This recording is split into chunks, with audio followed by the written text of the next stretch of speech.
Aos 45 anos de idade, Christian Toledo é hoje um dos maiores nomes do jornalismo paranaense. Formado pela PUC Paraná, trabalhou nos principais veículos de comunicação do estado.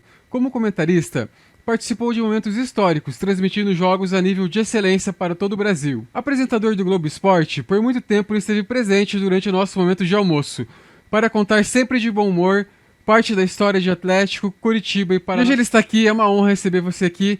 Muito obrigado, Christian Toledo. Obrigado pelo convite, Marcos. Vamos Eu queria conversar. começar perguntando para você como foi o início da sua carreira e se você pode contextualizar a época, como era o momento do futebol paranaense. Vamos lá, então. Eu entrei na faculdade em 1995, né? Como você disse, eu fiz PUC. Começando falando sobre a parte do futebol, era um momento de uma reconstrução de Atlético e de Curitiba, em especial do Atlético. É bom lembrar que foi naquele 95 que o Mário Celso Petralha assumiu o Atlético depois da Páscoa, né, daquele clássico com o Curitiba, que o Curitiba venceu por 5-1 num domingo de Páscoa. A partir dali, o Petralha assumiu o futebol do Atlético, o Atlético em si.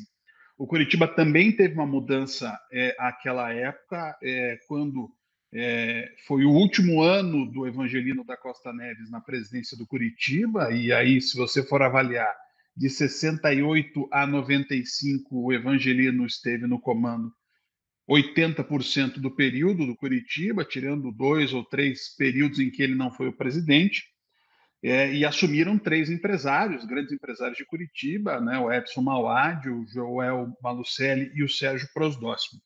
E o time da época era o Paraná Clube. O Paraná Clube era, à época, já tricampeão paranaense, né? O Paraná ganhou 93, 94, 95 e era o único representante do estado na primeira divisão, né? O Curitiba e o Atlético vão subir naquele ano, né? Naquela Série B de 95, onde 2 equipes iam para a Série A, as 2 equipes foram o Atlético como campeão da Série B e Curitiba como vice-campeão. Então, mais ou menos esse era o futebol paranaense ou o futebol de Curitiba em 95, porque era um período em que o Londrina já estava numa questão, um momento de queda, né, depois de ter bons momentos ali em 92, 93.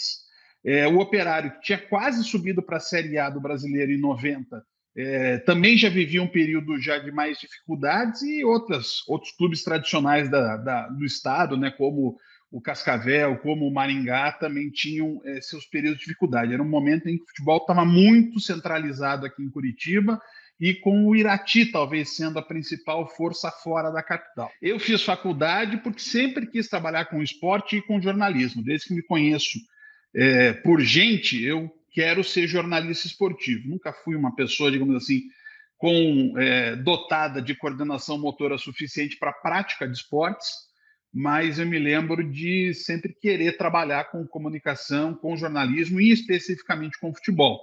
Eu entrei na faculdade em 95 e comecei a trabalhar em 96, e é desde lá que eu trabalho com jornalismo esportivo. Eu gostaria de agradecer primeiramente você, né, por estar aqui participando do nosso bate-papo. Agradecer à Banda B. Você está aí nos estúdios da Banda B, né? Então, eu queria falar um pouco mais sobre isso, né? A Banda B hoje tem um grande time com Christian Toledo, Irapitã Costa, Capitão Hidalgo e Marcelo Ortiz. São grandes nomes da nossa crônica esportiva paranaense. Então eu queria saber, como está sendo para você essa nova fase de rádio e internet? Então, eu voltei para a Banda B, né? Eu tive uma passagem de um ano e pouquinho entre 99 perdão, 2009 e 2010, e voltei para cá pelo carinho que eu tenho pelo deputado Luiz Carlos Martins, sempre foi muito, muito, muito bacana comigo, e pelo Marcelo Ortiz, que foi o cara que me deu a primeira chance em comunicação. Então, eu sempre brinco, né, que se o Marcelo me convida para trabalhar em alguma coisa, eu aceito de primeira. Eu vou sempre trabalhar com ele. E toda vez que ele me convidou, eu fiz isso. E essa é a terceira vez que eu digo sim para uma proposta do Marcelo, sem pensar até em quanto eu vou ganhar e o que eu vou fazer. Eu aceitaria de qualquer forma. E trabalho, né? Você citou aí algumas pessoas, praticamente essa turma mais experiente, eu já tinha trabalhado com todo mundo, né? O Capitão Hidalgo foi meu chefe, o Iraptan Costa era meu contemporâneo de reportagem na Tribuna do Paraná, depois eu fui editor dele no estado do Paraná e na Tribuna.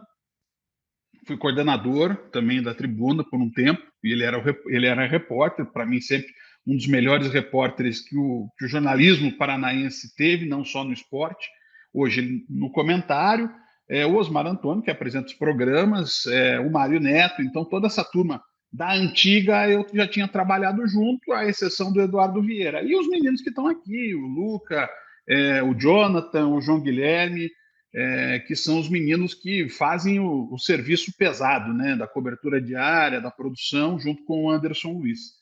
Então, para mim, assim, voltar para o rádio é uma alegria, porque eu poderia dizer que foi sempre o meio que eu mais gostei de fazer, né, porque ele lida diretamente com a experiência de quem está do outro lado, né? Hoje ela, digamos assim, ela não é tão mágica, digamos assim, quanto era antes, né? Porque hoje a gente já aparece na tela, mas o rádio é apaixonante porque é quem tem mais espaço para a gente falar de futebol. A internet, eu sempre fui uma pessoa, e essa definição foi feita por um amigo que está trabalhando hoje comigo dentro do meu projeto solo, e ele falou, pô, você é um cara offline. E é verdade, Marcos, porque eu sempre fui o cara das mídias convencionais, né? Eu tive entre RIC, Massa e RPC, eu tive 18 anos na televisão, eu faço rádio desde 96 e trabalhei em jornal mesmo, depois em portal de internet, como eu faço hoje, mas em jornal mesmo, jornal impresso. Eu trabalhei por 11 anos seguidos, depois por mais 6 anos, quando eu voltei para a Tribuna para ser chefe. Então, assim, eu sempre lidei com o público nessa conexão que a mídia tradicional tem. A internet, por conta da minha rotina, ela nunca teve, digamos assim, toda a minha atenção. Redes sociais também. Então, para mim, é um mundo novo, é uma página em branco que eu estou começando a escrever. E esse mergulho na internet, ele é ao mesmo tempo desafiador e apavorante, né? Porque, para mim, que eu sou um pouco mais velho que você, mais velho que muita gente que assiste, para mim é um mundo completamente novo. Então, assim, eu estou muito empolgado, mas ao mesmo tempo absolutamente sem saber o que é que vai dar nisso, o que vai acontecer. O que eu quero é fazer nesse projeto meu pessoal, é fazer coisas que, pelas obrigações, pelas dificuldades e pelas restrições que a mídia tradicional tem, eu não consegui fazer neles. Então, são coisas que eu acho que podem ser legais, mas que eu vou ter que validar com o público, é claro, mas que eu quero que sejam coisas bem bacanas a serem feitas em jornalismo esportivo, em comunicação esportiva, porque hoje falar de esporte não é só mais jornalismo, né? É a comunicação plena, porque também tem entretenimento. Você foi o apresentador do Globo Esporte e transmitiu os maiores jogos dos nossos clubes na TV aberta para todo o Brasil. Quanto tempo você ficou na Globo e como foi lá? Olha, eu fiquei dentro do GRPcom, né, que é a dona da RPC, a afiliada da Globo aqui no Paraná. Eu trabalhei lá 11 anos, de janeiro de 2011 a junho de 2022. Exclusivo da TV foram 7 anos, praticamente 7 anos e meio, de novembro de... Mais até que 7 anos e meio, na verdade. Foi de novembro de 2014 até junho de 2022, inicialmente como comentarista e depois como coordenador de esportes. Eu acho que a experiência de um profissional de comunicação, ela só é completa se você tiver uma passagem dentro ou de uma afiliada ou da própria Globo em si, porque você está falando da maior empresa de comunicação desse país. Tem obrigações, tem responsabilidades e tem uma carga muito pesada. Ao mesmo tempo, é o local onde você tem as maiores condições de trabalho. né? Se você quiser fazer alguma coisa que seja de interesse da empresa e que demande algum investimento, se você demonstrar que isso vai dar retorno, você recebe um apoio completo. Então, e isso não acontece em todo lugar, porque nem todo mundo tem a capacidade de investir que a Globo tem, né? Porque a Globo, ela não é só ela, né? Ela tem todas essas afiliadas pelo país que, que lhe dão, ao mesmo tempo, essa capilaridade e, segundo, essa capacidade de estar em qualquer lugar a qualquer momento. Então, foi muito bom ter trabalhado lá. Eu poderia dizer que é tão bom trabalhar, né? É tão bom chegar na Globo quanto sair dela. Mas assim, não tenho, durante o meu período de trabalho, eu não tenho absolutamente nada a dizer, tanto da RPC e também da Globo, em todas as questões em que eu precisei tanto trabalhar, né, em frente às câmeras, perdão, quanto no trabalho, entre aspas, burocrático que eu fiz nesse último ano e meio, quando eu estava na coordenação, porque daí você mais conversa internamente do que realmente aparece no ar. O Gil Rocha faleceu há pouco tempo. Eu até gostaria de ter feito uma homenagem a ele aqui no canal, né? Então eu queria aproveitar a oportunidade e saber. Você trabalhou com ele? O que você pode falar sobre o Gil Rocha? Eu trabalhei, digamos assim, tangencialmente ao Gil. Quando eu fui para o GRPCO em 2011, eu fui como comentarista da Rádio 98. E era natural que havia, né, uma conexão entre as equipes esportivas dos canais. Então, naquele período entre 2011 e 2014, a gente teve a participação de boa parte dos integrantes do esporte da RPC dentro da equipe da 98, entre eles o Gil, e o Gil foi por um período um integrante do nosso debate, que era as segundas e as sextas, né, do mesmo desenho que a gente tem aqui na Banda B. Então, o Gil participava. Então, a gente tinha esse contato pelo menos 2 vezes por semana. O Gil, em alguns momentos, ele também me chamou para participar do Globo Esporte, ainda não vinculado à TV especificamente, mas para participar, para emitir alguma opinião, para fazer alguma participação. Isso foi tanto no Globo Esporte quanto no Bom Dia Paraná, que, se eu for dizer onde eu mais fiquei no ar no período assim corrido, foi no Bom Dia Paraná, que eu fiquei, antes de ser efetivado como comentarista da TV, até praticamente sair da televisão, eu participava pelo menos uma vez por semana do Bom Dia Paraná. E, claro, também em programas do Sport TV. E daí o Gil saiu da TV em 2014, ali um pouco antes da metade de 2014, eu cheguei na TV no final de 2014. Então, aí, nessa parte mais direta, eu já não trabalhei com ele. Mas o Gil, assim, se você conversar com 70% da imprensa paranaense, ela tem da imprensa esportiva, né? Ela tem a participação do Gil como um apoiador, como um cara que incentivou, como um cara que contratou. Então, muita gente, né? Além de ser uma cara conhecida nossa desde o tempo que a gente era telespectador, de toda a minha geração de jornalistas telespectador, ele é um cara que também tem participação decisiva na carreira de muita gente. E apenas isso já faria dele um profissional que merecia sempre ser lembrado. Você some a isso, a presença que ele teve em grandes momentos do nosso esporte, e o fato de ele ter sido quase, talvez mais de 20 anos, gerente de esporte da RPC, é um cara que tem uma importância brutal nos últimos 50 anos da nossa Então comunicação. vamos falar um pouco sobre os nossos clubes aqui, né, de Curitiba. Eu queria começar falando sobre o Paraná Clube. E qual é o futuro do Paraná Clube? O que você acha que pode ser feito para salvar o Paraná? Essa é uma pergunta difícil, hein? O Paraná, a situação do Paraná, ela beirava o cataclisma. O Paraná precisava de 2 coisas esse ano: da recuperação judicial sair e do Paraná voltar à primeira divisão do Paranaense. Já não conseguiu o objetivo de campo, o que é, para o Paraná Clube, um fracasso, um fiasco dos maiores da história do clube. a recuperação judicial deve sair. Infelizmente, hoje, o Paraná não consegue ser um time que se autogerencie. A quantidade de dinheiro que entra no clube é muito pequena para o tamanho da dívida atual. Então, ou o Paraná consegue essa recuperação judicial e cumpre ela, ou o Paraná corria o seríssimo risco de ser um clube inviável.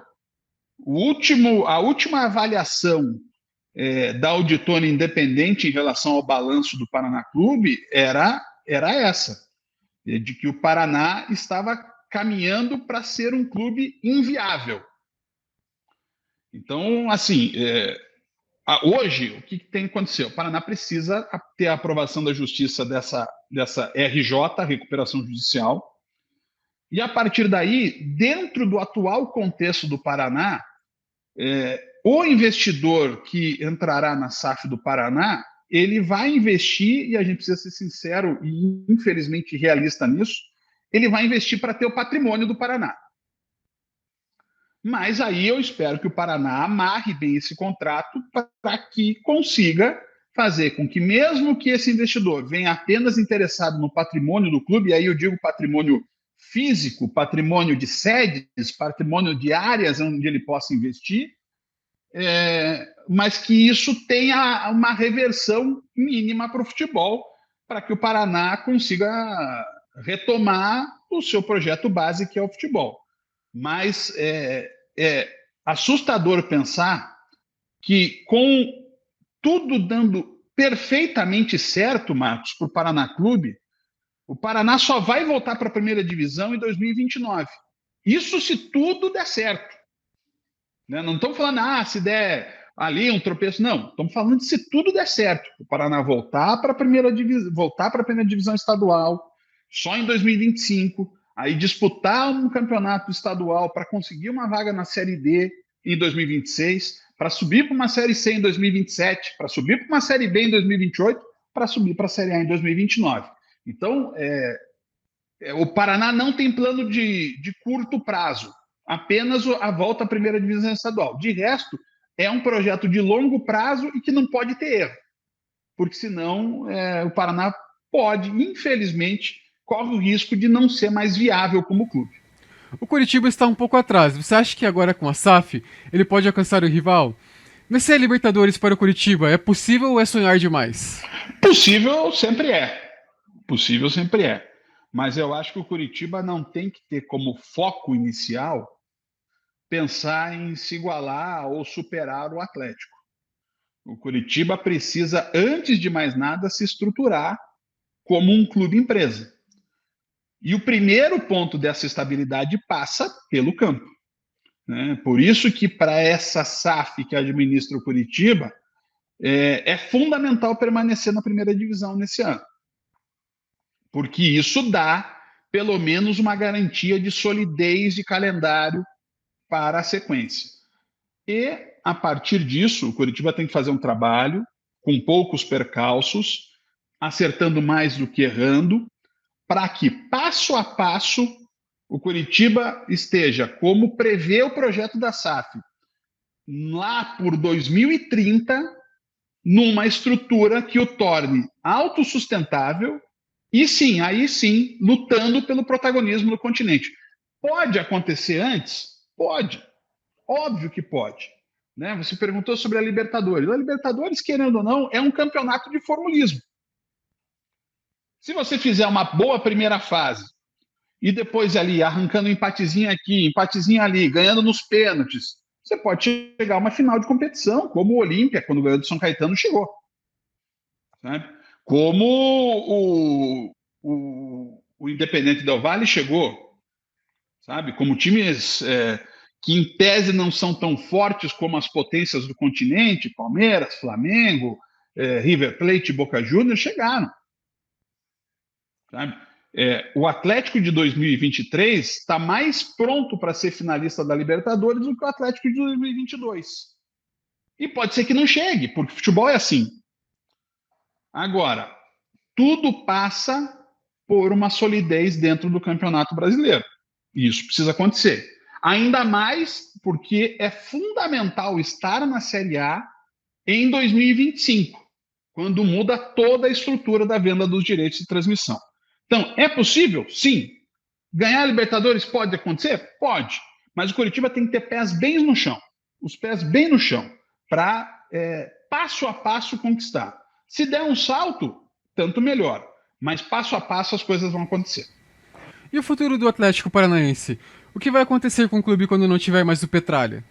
Olha, eu acho que o Mário Celso Petralha está colocando todas as questões que devem gerar um Atlético sustentável por pelo menos mais uma geração,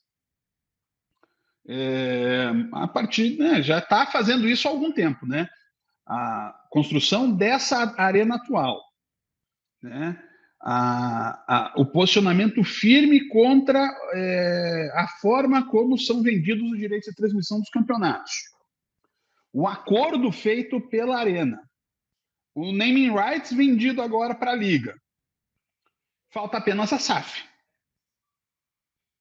Falta a SAF, e isso foi dito claramente, inclusive pelos dirigentes do Atlético na última reunião do Conselho. Falta a SAF. Se o Atlético tiver a SAF, que significa um aporte bilionário dentro da estrutura do futebol do Atlético, o Atlético estará com seu futuro a curto e médio prazo garantidíssimos. Aí dependerá do futuro dizer se garante longo prazo, mas o Atlético está estruturado para que sim, seja um clube que vai dar o próximo salto, que é o salto para, como dizem os dirigentes, para ser. Os dirigentes falam em ser o maior clube das Américas. Eu usaria o termo protagonista, né? O Atlético já é um integrante expressivo das competições continentais. Então, o Atlético é muito forte na Libertadores, já ganhou 2 vezes a Sul-Americana, ele já entra em outro patamar na competição, porque ele já entra como cabeça de chave, mas o Atlético está buscando o protagonismo. A ida à final do ano passado é um passo brutal, gigante, e outros passos vão ser dados. O Atlético quer de novo brilhar na Libertadores nessa temporada. Mas se o Atlético conseguir atingir esse protagonismo que a SAF pode ajudar, porque seria um aporte muito pesado de dinheiro, eu acho que a obra do Mário Celso Petralha vai estar completa e, acima de tudo, e aí eu lembro de um dia, nós estamos em 2023, uns 15 anos, 16 anos pelo menos, o Mário Celso Petralha falou mais ou menos assim, que o Atlético precisava estar protegido de arrivistas. Naquele momento ficou estranho, hoje você mais ou menos entende. Né, o Atlético ele estava buscando, o Petralha buscou, né, como último objetivo de tudo que ele pensa, que o Atlético se tornasse um clube invulnerável até mesmo quando a gestão não for uma gestão competente. Isso está muito perto de acontecer. E o Atlético faz algo que é raríssimo ser feito por um clube. O Atlético alia austeridade financeira, discuta-se aí como se quiser a questão da arena, mas o Atlético está aí há anos lucrando, e consegue resultados em campo. Então, um clube que consegue esses 2 pontos é um clube que vai cada vez mais atingir o protagonismo do continente. Então, o Atlético está no caminho. E se chegar à SAF, eu diria que assim, o trabalho de transformação do Atlético, ele tem um primeiro ciclo fechado, né? Desde 95 até a SAF.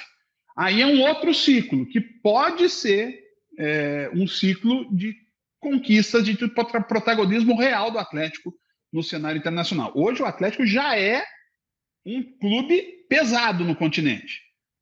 O passo para o protagonismo me parece que está muito próximo de acontecer. Eu conheci você através do programa da Tribuna, né, na televisão, no extinto programa da Tribuna. Então eu gostaria que você relembrasse um pouco sobre essa época.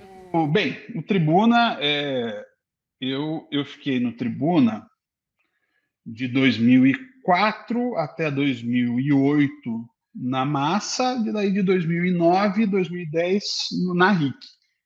Né? Ainda não era nem Massa, né? Era TV Iguaçu, Canal 4. Foi um período maravilhoso. Eu nunca imaginei trabalhar em televisão. Eu não sou, digamos assim, o perfil, principalmente físico, ideal para as televisões. As televisões, elas fecham muito, né, o seu cerco para pessoas de determinado padrão de beleza e padrão físico. Eu nunca fui essa pessoa. Eu sempre tive acima do peso, sou um cara de 2 metros de altura, então, assim, eu sou uma figura diferente. Mas quando o Alexandre Reich saiu do programa, uns meses depois, houve uma seleção para assumir o lugar dele. E vários colegas participaram, colegas que estão hoje extremamente bem-sucedidos também, pessoas super importantes hoje no cenário da comunicação. E os meus chefes à época, os diretores de redação do Estado do Paraná e da Tribuna do Paraná, indicaram o meu nome para a televisão. Cara, fui lá, fiz o teste, eles gostaram e eu virei apresentador. Eu nunca imaginei que ia trabalhar em TV. Eu estava feliz da vida fazendo rádio e jornal. Mas aí veio a televisão e esse mundo maluco.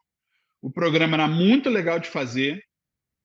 É um programa que hoje ele precisaria talvez ter algumas adaptações, claro, por conta da modernidade da tecnologia, mas ele valeria muito a pena ser refeito se ele servisse como um instrumento de pacificação das pessoas. Eu acho que a comunicação tem que ter esse papel de pacificadora, porque as coisas já estão muito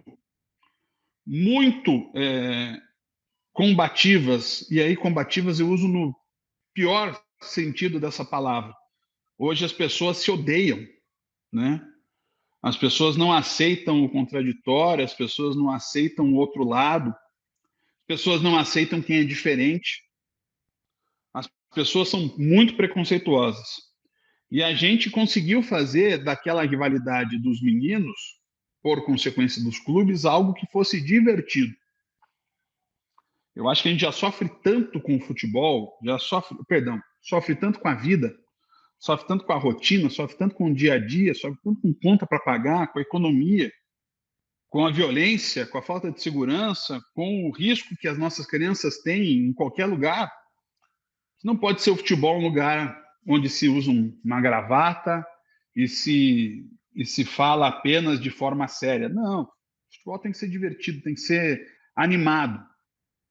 E a gente cumpriu esse papel. Nos 4 anos de Massa e nos 2 anos de RIC, a gente cumpriu esse papel.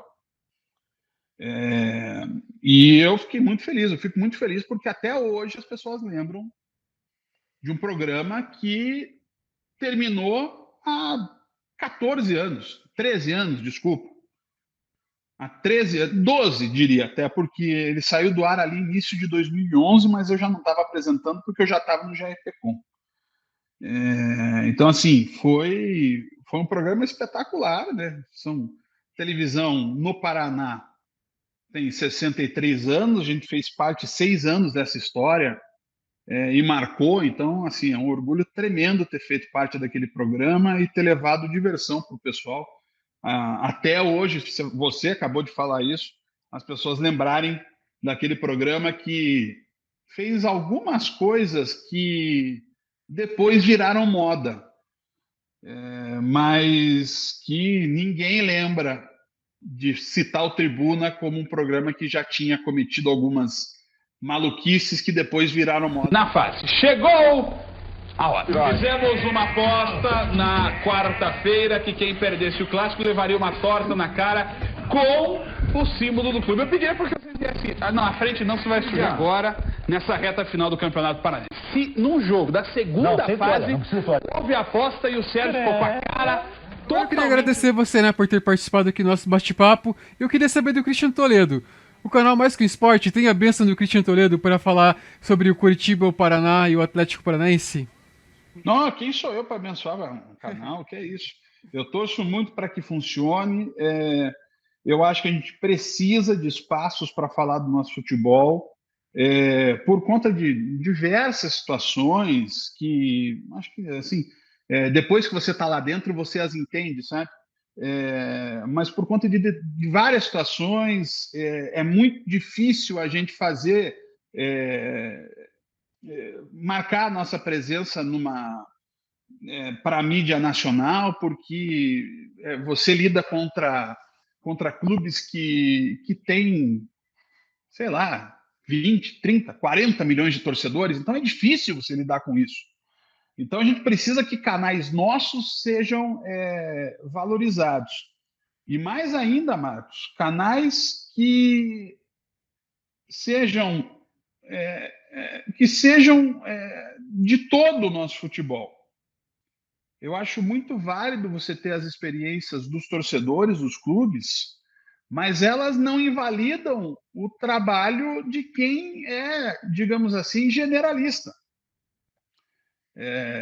Eu fiz a minha vida falando dos 3 clubes. Eu fui o primeiro repórter, eu fui o primeiro repórter a cobrir os 3 clubes.